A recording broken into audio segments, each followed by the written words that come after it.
Greetings and a good evening from a rainy Dhaka.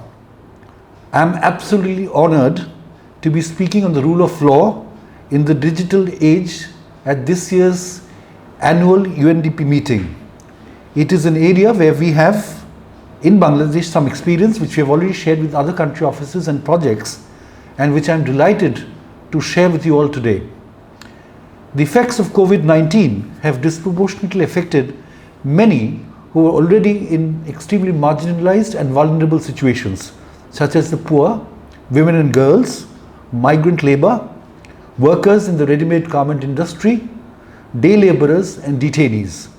Therefore, amidst the myriad efforts to recover and build forward better, we need to facilitate and enhance access to people-centric justice systems to restore economies, enhance social cohesion, and boost confidence in the state institutions.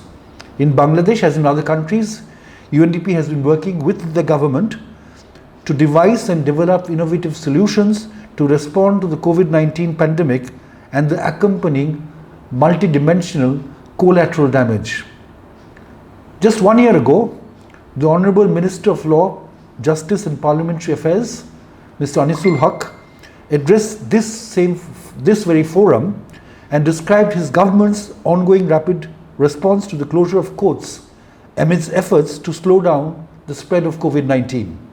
He described how the absence of bail hearings meant that applicants were forced to remain in already overcrowded prisons, and that the problem was compounding day by day.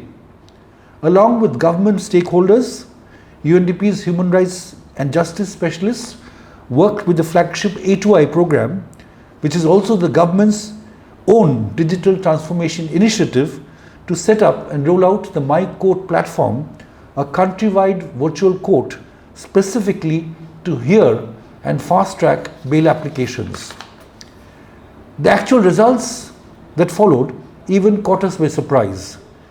During May and June last year, UNDP trained hundreds of judges, lawyers, and court officials on the online system, which led to a deluge of bail applications and hearings, and the release of women and men prisoners, and a decrease in the prison population by almost 12%. As well as reducing the risk of COVID-19 infections in prisons, these releases allowed thousands of people of absent family members to return home to provide support and reduce economic hardships at a very crucial and challenging time.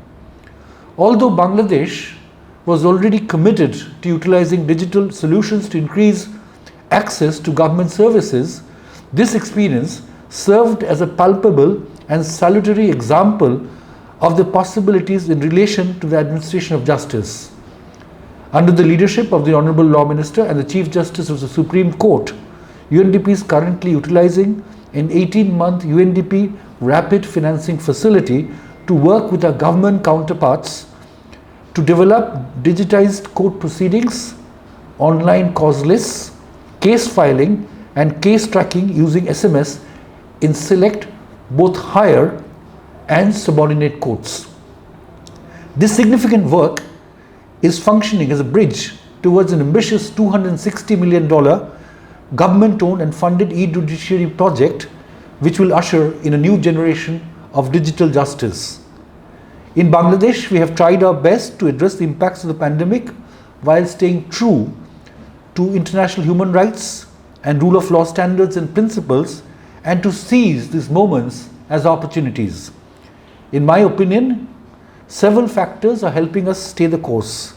First and foremost, it is the resilience of the Bangladeshi people, particularly in remote and difficult areas, and especially women, youth, and people with disabilities.